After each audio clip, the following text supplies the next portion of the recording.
राधे राधे भाई सभी को। स्वागत है आपके इंडियन पॉलिटी के लेक्चर में। और इस लेक्चर में अपन जानेंगे भारत के संविधान के प्रमुख कौन कौन से आर्टिकल हैं, और उसमें अपन जानेंगे भाग। देखो, अपन पिछला जो लेक्चर था उसमें भाग 14 तक अपन कंप्लीट कर चुके थे, है ना। आज भाग 15 और भाग 16 के बारे में जानेंगे, कौन कौन से प्रमुख आर्टिकल हैं और इन आर्टिकलों में क्या क्या बातें कही गई हैं उसके बारे में जानेंगे, समझेंगे, है ना। जो अपना पिछला लेक्चर था उसमें हमने भाग 14 के बारे में बात की, और भाग 14 जिसमें हमने जो संघ और राज्य लोक सेवाएं हैं उनके बारे में जाना, समझा, है ना। तो अब हम उस आगे कंटिन्यू करते हैं अपने लेक्चरों को और जानते हैं आगे कौन कौन से भाग हैं और क्या क्या उनमें बात कही गई है ना। देखो, अपन जब भारतीय संविधान के भाग 15 की बात करते हैं, किसकी भाग 15 की बात करते हैं, पार्ट 15 की बात करते हैं, तो आर्टिकल कितने से कितने तक, आर्टिकल 324 से लेकर आर्टिकल 329 तक, है ना। ये जो आर्टिकल हैं किस भाग के अंतर्गत आते हैं, भाग 15 के अंतर्गत आते हैं। जो भाग 14 था उसमें मैंने कितना बताया था, 208 से लेकर 223 तक, है ना। ये आर्टिकल किस में आते थे, भाग 14 में आते थे। भाग 15 में यहाँ से 24 और 329, है ना। इतने आर्टिकल किस में आते हैं, भाग 15 में आते हैं। भाग 15 किसके बारे में बात करता है ना, ये करता है केंद्रीय निर्वाचन आयोग के बारे में। क्या, केंद्रीय निर्वाचन आयोग के बारे में, केंद्रीय निर्वाचन आयोग के बारे में, केंद्रीय निर्वाचन आयोग के बारे में, है ना। ये क्या बात करता है, केंद्रीय निर्वाचन आयोग के बारे में, है ना। अब देखो, केंद्रीय निर्वाचन आयोग यानी कि जब देश में चुनाव होंगे, है ना, चुनाव तो होने ही है क्योंकि लोकतांत्रिक देश है, तो इसमें राष्ट्रपति के चुनाव हों, चाहे उपराष्ट्रपति के चुनाव हों, फिर चाहे बात करें कि लोकसभा के चुनाव हों, राज्यसभा के चुनाव हों, किसी स्टेट में विधानसभा के चुनाव हों या विधान परिषद के चुनाव हों, तो इन सभी चुनावों को कौन कंडक्ट कराता है, कौन कंडक्ट कराता है, केंद्रीय लोक निर्वाचन आयोग, है ना। केंद्रीय जो निर्वाचन आयोग है वह इन सभी चुनावों को कंडक्ट कराता है। तो पहले आपको बेसिक सी चीज़ ये ध्यान रखनी है कि आर्टिकल 324 में किसके बारे में, कि भाई ये जो देश में चुनाव होने हैं प्रमुख प्रमुख, तो इनके लिए एक आयोग होगा और उसको अपन क्या बोलेंगे, केंद्रीय निर्वाचन आयोग। क्या बोलेंगे, केंद्रीय निर्वाचन आयोग। वर्तमान में कितनी सदस्य संख्या है, वर्तमान में 3 ही मेंबर होते हैं केंद्रीय निर्वाचन आयोग में। और ये कौन कौन से चुनाव कराते हैं, तो एक तो राष्ट्रपति के चुनाव कराते हैं, किसके, राष्ट्रपति के चुनाव कराते हैं। एक उपराष्ट्रपति के चुनाव कराते हैं, और एक उपराष्ट्रपति के चुनाव कराते हैं। इसके साथ साथ लोकसभा के चुनाव होते हैं। लोकसभा के चुनाव कौन कराता है, ये केंद्रीय निर्वाचन आयोग। राज्यसभा के, है ना। इसके अलावा यदि अपन बात करें तो विधानसभा के, है ना, प्रत्येक स्टेट की जो विधानसभा है उसमें। और जो 6 राज्य हैं जिनमें विधान परिषद है, और उन विधान परिषदों के भी चुनाव कौन कराता है, केंद्रीय चुनाव आयोग। केंद्रीय चुनाव आयोग इनके चुनाव कराता है ना। अब देखो, विधानसभा के हो गए, लोकसभा के हो गए, इनके तो डायरेक्ट इलेक्शन होते हैं। इनके राज्यसभा, उपराष्ट्रपति, राष्ट्रपति, विधानसभा इनके अप्रत्यक्ष होते हैं, यानी जनता सीधा वोट नहीं डालती। जो जनता के द्वारा चुने हुए जो या एमएलए हैं और एमपी हैं, उन्हीं के द्वारा क्या होता है, इनका चुनाव होता है ना। तो ये बेसिक सी चीज़ें आपको याद रखनी है। अब केंद्रीय निर्वाचन आयोग क्या करता है, इसमें भाई किस टाइम से लेकर किस टाइम तक अपनी आचार संहिता लगेगी, है ना, किस पार्टी का क्या क्या चिन्ह होंगे, है ना, चुनावी चिन्ह होंगे, कब रैलियाँ होंगी, तो ये सारी चीज़ें हैं भाई, है ना। कौन कितना, जो पूरा खाका तैयार होता है ना चुनाव का, वो कौन तैयार करता है, केंद्रीय निर्वाचन आयोग। अब आप बोलोगे यार इसमें सदस्य तो 3 ही हैं, लेकिन अपना इतना बड़ा देश और जिसमें 140 करोड़ से ज़्यादा जनसंख्या, वहाँ चुनाव कराने हैं, तो उसके लिए यार ये 3 से तो काम चलेगा नहीं, है ना। तो फिर इसमें कौन कौन सी वो मशीनरी होती है। अब देखो, अपन लोकसभा की बात कर रहे हैं, लोकसभा के चुनावों की बात करते हैं, हम अपन एमपी चुन रहे हैं। आयोग कौन सा है, केंद्रीय निर्वाचन आयोग इसके चुनाव कंडक्ट करा रहा है, लेकिन हम वोट कहाँ पर, बूथ जो वोट है वो कहाँ पर डाल रहे हैं, पोलिंग बूथ पर जाके डाल रहे हैं। तो इसके बीच में, है ना, उस सेंटर से लेकर और ये जो बिल्कुल निचला स्तर है पोलिंग बूथ, कितना सिस्टम लगा हुआ है इसके अंदर। हालांकि देखो, मैं इस पर पहले एक लेक्चर ले चुका हूँ, है ना, वो आप और देख सकते हो तो आपको क्लियरिटी आएगी।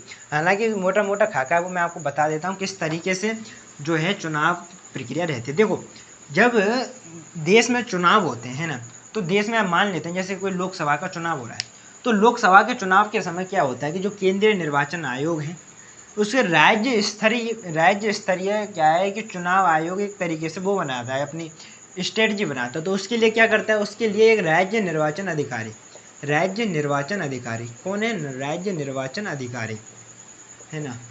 तो ये जो है राज्य निर्वाचन अधिकारी, ये पहले जो केंद्रीय निर्वाचन आयोग है प्रत्येक स्टेट में एक राज्य निर्वाचन अधिकारी नियुक्त करता है। राज्य निर्वाचन अधिकारी नियुक्त करने के बाद जो डिस्ट्रिक्ट की बात करें कि डिस्ट्रिक्ट में चुनावों को कौन पूरे तरीके से कंट्रोल करता है, कौन पूरी तरीके से नियंत्रण रखता है उन पर, तो कौन होता है, वो है कलेक्टर। क्या नाम है, कलेक्टर। क्या नाम है, कलेक्टर। देखो हालांकि जो कलेक्टर होता है ना, क्या कहें कि इसको डिस्ट्रिक्ट मजिस्ट्रेट है ना, वैसे तो ये राजस्व अधिकारी होता है, लेकिन जब देश में चुनाव होते हैं तो ये जिले का प्रमुख एक वो क्या है, चुनाव अधिकारी भी है ना, एक चुनाव अधिकारी भी है। जब देश में चुनाव होते हैं तो एक जिले में चुनाव की पूरी जिम्मेदारी किसके पास होती है, डीएम के पास होती है। किसके पास होती है, डीएम के पास होती है ना। अब जो डिस्ट्रिक्ट है वो बहुत सारे खंडों में बटा होता है ना, और खंडों में कौन सा प्रमुख अधिकारी होता है, देखो खंड स्तर पर या कहेंगे तहसील स्तर पर जो सबसे बड़ा निर्वाचन अधिकारी होता है उसको क्या बोलते हैं, रिटर्निंग ऑफिसर। क्या बोलते हैं, returning officer. Returning returning returning officer क्या बोलते हैं, रिटर्निंग ऑफिसर। क्या बोलते हैं, रिटर्निंग ऑफिसर। जो तहसील स्तर पर सबसे बड़ा निर्वाचन अधिकारी होता है कौन सा होता है, रिटर्निंग ऑफिसर है ना। अब पोलिंग बूथ है, अब पोलिंग बूथ का भी एक प्रमुख इंचार्ज होता है जिसको अपन क्या बोलते हैं, प्रिसीडिंग ऑफिसर। क्या बोलते हैं, प्रिसीडिंग ऑफिसर। क्या बोलते हैं, प्रिसीडिंग ऑफिसर। क्या बोलते हैं, प्रिसीडिंग ऑफिसर है ना। अब इसके नीचे भी एक बंदा काम करता है उसको अपन क्या बोलते हैं, पोलिंग ऑफिसर। क्या बोलते हैं, पोलिंग ऑफिसर। क्या बोलते हैं, पोलिंग ऑफिसर है ना, पोलिंग ऑफिसर। तो इस तरीके से जो केंद्रीय निर्वाचन आयोग है वह स्टेट में अपना एक निर्वाचन अधिकारी नियुक्त करता है। जो डीएम होता है वो डिस्ट्रिक्ट में पूरे निर्वाचन को कंट्रोल करता है। तहसील स्तर पर रिटर्निंग ऑफिसर सबसे बड़ा होता है। उसके बाद पोलिंग बूथों पर प्रिसीडिंग ऑफिसर होता है, सबसे हेड होता है, और जो उसके नीचे भी 2-3 बंदे काम करते हैं, पोलिंग ऑफिसर है ना। तो इस तरीके से जो सेंटर जो केंद्रीय निर्वाचन आयोग है वह पूरी तरीके से कंट्रोल स्थापित करता है किस तरीके से देश में चुनाव होने हैं ना। तो ये बेसिक सी चीज़ें हैं जो आपको याद रखनी है, समझ में आनी चाहिए आपकी। अब देखो इसमें एक चीज़ है जो आपको याद रखनी है, क्या कि पहले हमारे देश में क्या है कि बैलेट पेपर से चुनाव होते थे है ना। अभी क्या है, ईवीएम का है। हालांकि जो विदेशों में बहुत से ऐसे देश हैं जो ईवीएम को क्या है कि इलीगल बता चुके हैं कि भाई ये सही नहीं है ना।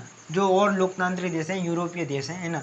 लेकिन हमारे देश में इतनी बड़ी जनसंख्या है, अब यदि अपन बैलेट पेपर से अपन चुनाव कराने लग गए तो कितना टाइम लगेगा, उसमें फिर मशीनरी, फिर उसमें कितना धन खर्च होगा है ना, बहुत सारी समस्याएं। थोड़ा ईवीएम का इतिहास जान लेते हैं। Electronic voting machine, EVM. देखो ईवीएम की सबसे पहले जो शुरुआत होती है 1982 में केरल में उपचुनाव होते हैं ना, केरल के उपचुनावों में इसका उपयोग सबसे पहले किया गया था। उसके बाद 1998 में सबसे पहले जो राजस्थान के विधानसभा चुनाव हुए थे ना, राजस्थान के विधानसभा चुनाव हुए तो उसमें ईवीएम मशीन का उपयोग किया गया था। 2004 में जो लोकसभा के चुनाव हुए थे, लोकसभा के चुनाव हुए थे उसमें ईवीएम मशीन का उपयोग किया गया है ना। और सबसे पहले यदि अपन बात करें, देखो एक वो है नोटा है ना, एक वोटिंग है। मतलब क्या है कि इसमें नन ऑफ दी अबव, मतलब कि जैसे कि जब आप किसी को वोट देने जाते हो और आपको लगा कि यार मेरे को ये जो उम्मीदवार हैं इसमें से कोई भी उम्मीदवार पसंद नहीं आ रहा, तो आप नोटा को वोट दे सकते हो है ना। इसका मतलब क्या होता है, नन ऑफ दी अबव। ये नीचे नीचे लिखा होता है उसमें जब आप वोट डालने जाते हो वोटिंग मशीन में, और ऊपर इसके जितने भी उम्मीदवार होते हैं वो, यदि आपको ऊपर वाले नहीं है तो आप ये नोटा दबा के आ सकते हो, यानी कि आप किसी को वोट नहीं दे के आए हो है ना। अब ये जो सबसे पहले लाया गया था ये छत्तीसगढ़ में लाया गया था है ना। 2013 में जब चुनाव हुए थे छत्तीसगढ़ में सबसे पहले इसको प्रारंभ किया गया था। अभी जब 2024 के चुनाव हुए थे तो उसमें नोटा में सबसे ज़्यादा जो वोट पड़े ना वो इंदौर में पड़े। कहाँ पर, इंदौर में है ना। इंदौर में सबसे ज़्यादा नोटा पर वोट पड़े। देखो वैसे एक्चुअली में मतलब ये होता है यदि नोटा पर वोट पड़ रहा है यानी कि वहाँ के जो जनता है उसको उम्मीदवार पसंद ही नहीं है ना। लेकिन लोकतंत्र है, अब यही स्वाभाविक सी बात है कि भाई जिसको ज़्यादा वोट मिले वही विजेता हो गया है ना। तो ये सारी चीज़ें हैं जो आपको याद रखनी है।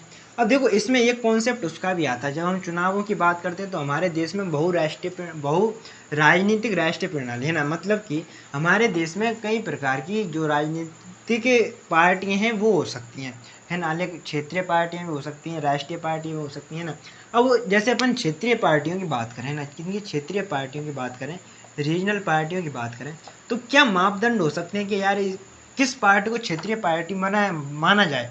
तो उसके लिए 2-3 चीज़ें हैं जो आपको याद रखनी है। क्या है कि यदि कोई क्षेत्र है ना, अब वहाँ पर चुनाव हुए हैं किसके, विधानसभा के। यदि उन विधानसभा के चुनावों में 2 सीट कोई पार्टी प्राप्त कर लेती है तो उसको क्षेत्रीय पार्टी का दर्जा दिया जा सकता है ना। 2 सीट यदि उसने प्राप्त कर ली विधानसभा की है ना। इसके अलावा यदि ऐसा भी नहीं होता तो यदि उस क्षेत्र में जितनी विधानसभा सीटें हैं उसकी यदि 3% सीटें यदि वो पार्टी पाने में प्राप्त हो जाती है तो उसको क्षेत्रीय पार्टी का दर्जा दिया जा सकता है। ये भी एक बड़ी बात है। अच्छा, यदि ये भी नहीं हुआ तो जब विधानसभा के चुनाव हुए थे तो उस समय यदि ये जो पार्टी है इसने अपने उम्मीदवार खड़े किए होंगे, यदि टोटल जो वैध मत हैं उनके यदि 8% वोट यदि इस पार्टी के सदस्यों को पड़े हैं तो इस पार्टी को क्या क्षेत्रीय पार्टी घोषित किया जा सकता है। तो ये 3-4 पॉइंट हैं भाई, किस पार्टी को क्षेत्रीय पार्टी माना जाए।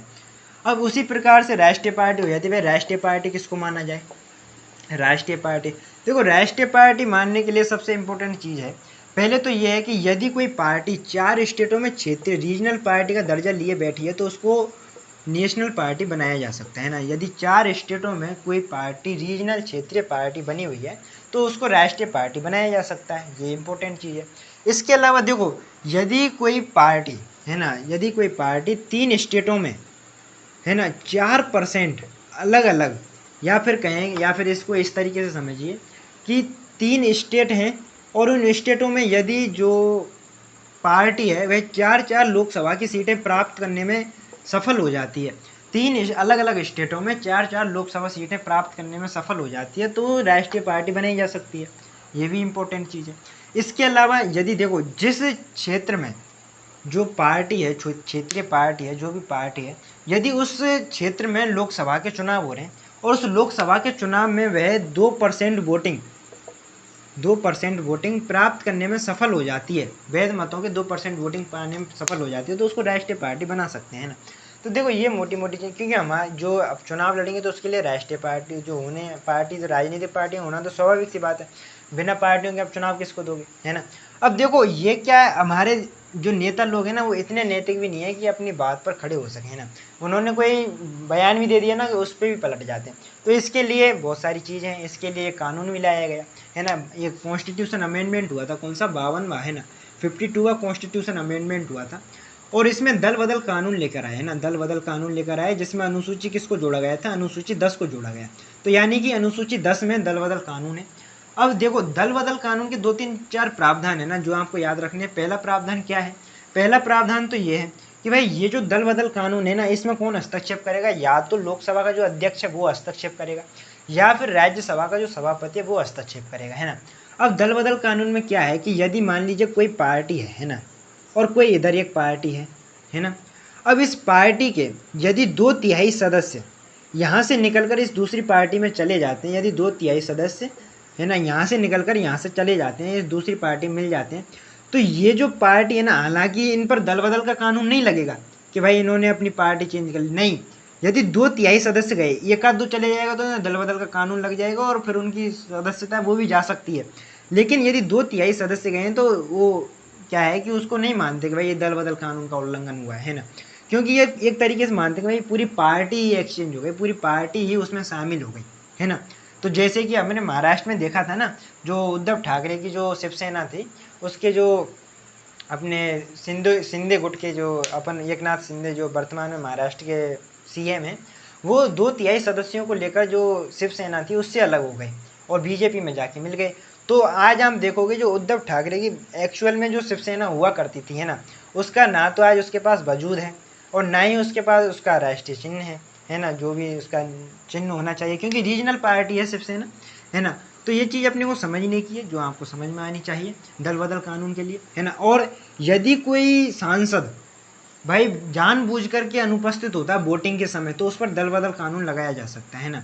और यदि जैसे कि मान लेते हैं कि आज भाई हमारे देश में जैसे कि बीजेपी की सरकार है ना, एनडीए की सरकार है फिलहाल तो, है ना, उनको तो 240 बीजेपी को सीटें प्राप्त हुई हैं, बाकी जो बीजेपी के सहयोगी दल हैं उनको मिलाकर एनडीए, और ये मतलब बहुमत पास करने में बहुमत इनको प्राप्त है ना।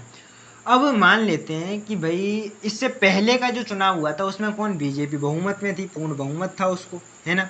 तो अब मान लेते हैं जैसे कोई प्रस्ताव लेकर आए और उस प्रस्ताव के समय बीजेपी का ही कोई मेंबर, कोई सदस्य इसी के जो लाया गया प्रस्ताव है उसी के विरुद्ध वोटिंग कर देता है तो उस पर दल बदल कानून लगाया जा सकता है ना। ये देखो बड़ी बहुत ही विचित्र बात है ना, कि लोकतंत्र में इसकी भी आज़ादी नहीं है और ये सब कारनामे नेता लोगों के हैं।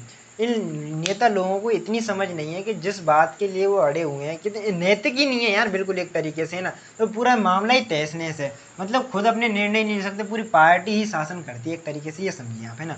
तो ये सारी चीज़ें हैं जो आपको समझनी है, जो आपके, है ना। अब देखो जैसे अपन नेशनल पार्टियों की बात करें तो वर्तमान में भारत में 6 नेशनल पार्टी हैं। कौन कौन सी हैं? बीजेपी है, और कौन सी है? कांग्रेस है ना। इसके अलावा और कौन सी है? और आम आदमी पार्टी, है ना। इसके अलावा कौन सी है? बसपा, बहुजन समाजवादी पार्टी, बसपा है। इसके अलावा ये कौन सी है? नेशनल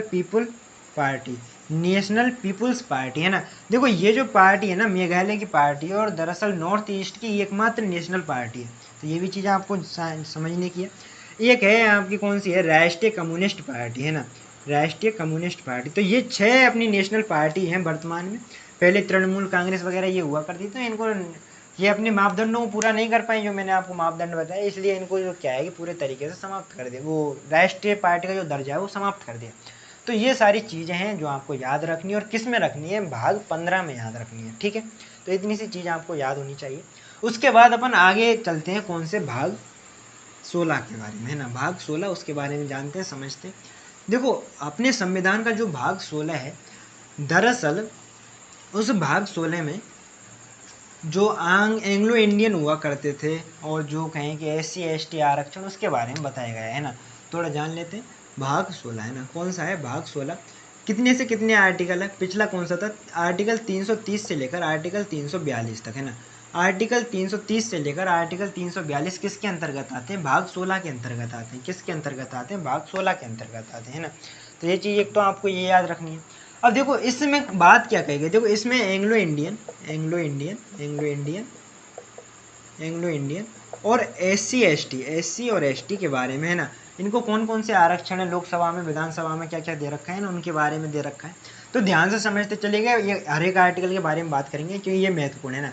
आर्टिकल 330 लोकसभा में SC और ST के आरक्षण की बात करता है, कि भाई लोकसभा में SC और ST का आरक्षण होना चाहिए। ये किस में बात कही गई? आर्टिकल 330 में बात कही गई है। अच्छा, वर्तमान में यदि हम SC की बात करें तो 84 सीटें हैं, और ST की बात करें तो 47 सीटें हैं, है ना।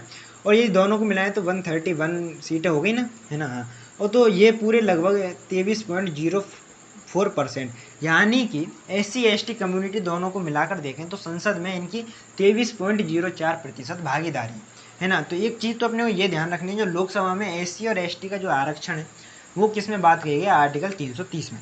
आर्टिकल 331 क्या कहता है? आर्टिकल 331 कहता है कि लोकसभा में जो एंग्लो इंडियन है उनके आरक्षण की बात करते हैं ना। देखो पहले क्या हुआ करता था कि एंग्लो इंडियन के 2 सदस्य मनोनीत करते थे, कौन? राष्ट्रपति, है ना, स्टार्टिंग से जब मूल संविधान था।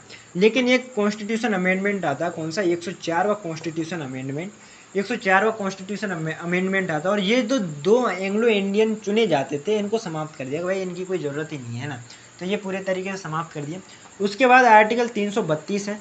आर्टिकल 332 किसके बारे में? विधानसभा के बारे में। विधानसभा में SC और ST के आरक्षण की बात करता है। हर स्टेट में विधानसभा है, उस विधानसभा में SC और ST के आरक्षण की बात की गई है। किस में बात की गई है? आर्टिकल 332 में बात की गई है। वहीं आर्टिकल 333 की बात करें तो आर्टिकल 333 में विधानसभा में एंग्लो इंडियन के बारे में बात की गई। देखो पहले विधानसभा में एक एंग्लो इंडियन सदस्य मनोनीत किया जाता था राज्यपाल के द्वारा, है ना। तो उसको भी समाप्त कर दिया गया इसी जो कॉन्स्टिट्यूशन अमेंडमेंट हुआ था 104, इसी के तहत। तो ये भी चीज़ आपको ध्यान रखनी। देखो आपको सीक्वेंस ध्यान रखना है ना, 330 331, क्यों? यहाँ से क्वेश्चन आते हैं, यहाँ तो डायरेक्ट क्वेश्चन पूछे जाते हैं ना। उसके अलावा देखो यदि आर्टिकल 334 की बात करें, 334 की बात करें, तो इसमें SC और ST के अन्य आरक्षणों की बात की गई है। SC ST के अन्य आरक्षण, यानी कि और भी इनको रिजर्वेशन दिया जा सकता है। इनके देश में जो दलित कम्युनिटी है ना, जो SC ST वर्ग के जो लोग हैं, उनके अस्तित्व को बनाए रखने के लिए इनको और भी आरक्षण दिए जा सकते हैं ना। तो अतिरिक्त आरक्षण की बात की गई है, किस में कही गई? आर्टिकल 334 में, है ना। तो ये चीज़ आपको जानने की है। और आप बात करते हैं यदि आर्टिकल 335 की, तो आर्टिकल 335 में इनके प्रमोशनों की बात की गई है ना। आर्टिकल 335 में जो SC ST की कम्युनिटी के जो लोग हैं और यदि इनमें ये केंद्र सरकार में या राज्य सरकार में सर्विसों पर हैं, सरकारी नौकरियों पर हैं, तो उस स्थिति में क्या करना होगा कि इनको थोड़े क्या प्रमोशन में प्रायोरिटी दी जाएगी, है ना, प्रमोशन में प्रायोरिटी दी जाएगी। तो यार पहले इनको ध्यान में रखकर ही प्रमोशन किया जाए, इनको ज़्यादा वरीयता दी जाए, है ना। तो ये किस में बात कही गई है? आर्टिकल 335 में बात कही गई है। आर्टिकल 336 में एंग्लो इंडियनों के बारे में व्यवस्था की गई है ना, एंग्लो इंडियनों के बारे में। एंग्लो इंडियन कौन है भाई? ऐसे अंग्रेज, ऐसे यूरोपीय लोग जो भारत पे इन्होंने शासन तो किया ही था, तो बहुत से ऐसे थे जो भारत में बस गए, यहीं पर घर परिवार बसा लिया, यहीं पर बाल बच्चे पैदा कर लिए, तो यहीं पर पूरे तरीके से बच गए, तो उन्हीं को क्या बोलते हैं? एंग्लो इंडियन बोलते हैं ना।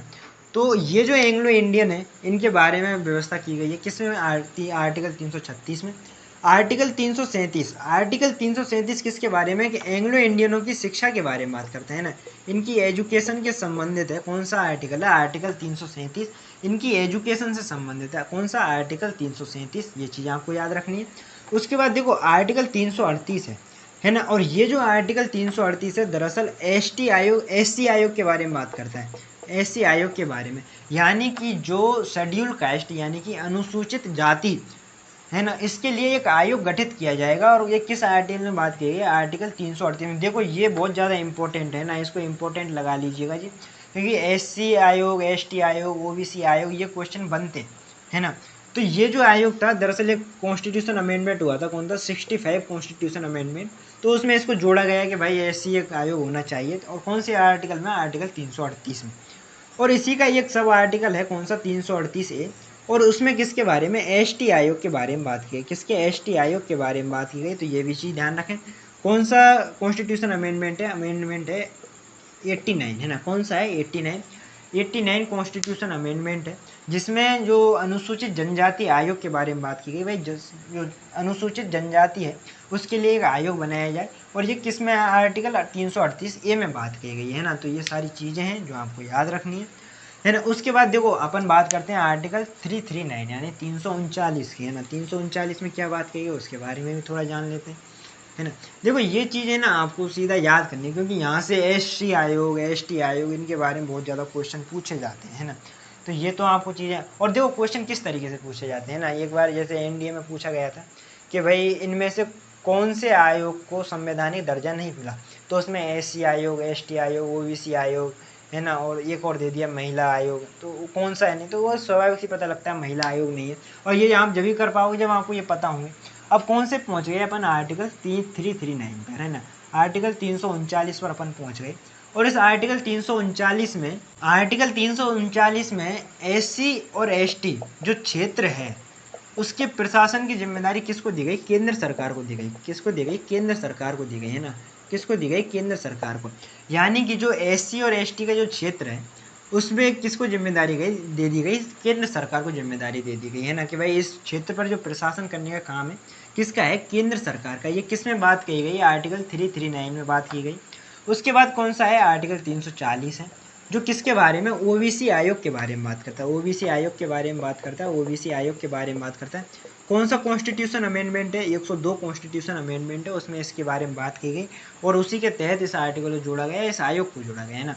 ओबीसी अन्य पिछड़ा वर्ग आयोग, है ना, इसके लिए आयोग स्थापित किया गया है। तो है ना, देखो ओबीसी की बात करें तो दो इसके वर्ग होते हैं, एक तो होता है क्रीमी लेयर और एक होता है नॉन क्रीमी लेयर, है ना। क्रीमी लेयर और एक होता है नॉन क्रीमी लेयर। जिनकी सैलरी 8, जिनकी सालाना आय है, जिनकी सालाना आय 8 लाख रुपए से ऊपर है, वो किसके अंतर्गत आते हैं? क्रीमी लेयर के अंदर आते हैं। और नॉन क्रीमी लेयर, जिनकी जो सालाना आय है वो 8 लाख रुपए से कम है, वो नॉन क्रीमी लेयर के अंतर्गत आते हैं, है ना। तो ये ओबीसी को और डिवाइडेशन कर दिया है ना। उसके अलावा यदि अपन बात करते हैं आर्टिकल 341, है ना। तो आर्टिकल जो 341 है किसके बारे में बात करता है? ये बात करता है कि जो राष्ट्रपति है, क्या राष्ट्रपति है, राष्ट्रपति किसी भी क्षेत्र को एससी क्षेत्र घोषित कर सकता है। एससी क्षेत्र घोषित कर सकता है, यानी क्या कहा गया आर्टिकल 341 में कि जो राष्ट्रपति है वह किसी भी क्षेत्र को, जो एससी क्षेत्र है उसको घोषित कर सकता है। और इसी से लगा एक और आर्टिकल याद कर लीजिए, कौन सा? आर्टिकल 342 कि जो राष्ट्रपति है किसी भी क्षेत्र को एसटी घोषित, एसटी क्षेत्र यानी कि जो अनुसूचित जनजाति वाला क्षेत्र घोषित कर सकता है ना। तो ये जो पावर है किसके हाथों में दे रखी है, राष्ट्रपति के हाथों में दे रखी है। और ये कौन सा आर्टिकल है, 341 तो एससी क्षेत्र के बारे में बात करता है और 342 एसटी क्षेत्र के बारे में बात करता है। तो ये चीज़ें हैं जो आपको याद रखनी है। अब देखो इनको हालांकि जो घोषित करने का काम तो राष्ट्रपति कर देता है, भाई ये क्षेत्र एससी क्षेत्र है, ये क्षेत्र एसटी क्षेत्र है, लेकिन उस क्षेत्र को यदि हटाना है ना, कि यार इससे अपने को एससी क्षेत्र का दर्जा हटाना, तो उसके लिए संसद काम करेगी ना। संसद में वो आपको प्रस्ताव पास करना पड़ेगा। यदि संसद प्रस्ताव पास कर देती है उसके बाद जो क्षेत्र है वो एससी या एसटी जो भी क्षेत्र है उसको वहाँ हटा दिया जाएगा वहाँ से, है ना। तो ये सारी चीज़ें हैं जो आपको याद रखनी है। इम्पोर्टेंट जो आर्टिकल थे उसके बारे में जाना हमने, है ना, भाग 15 के बारे में और भाग 16 के बारे में, है ना। और इसके अगला जो लेक्चर होगा उसमें जानेंगे भाग 17, 18, 19 उनके बारे में जानेंगे। आज के लिए इतना ही, धन्यवाद।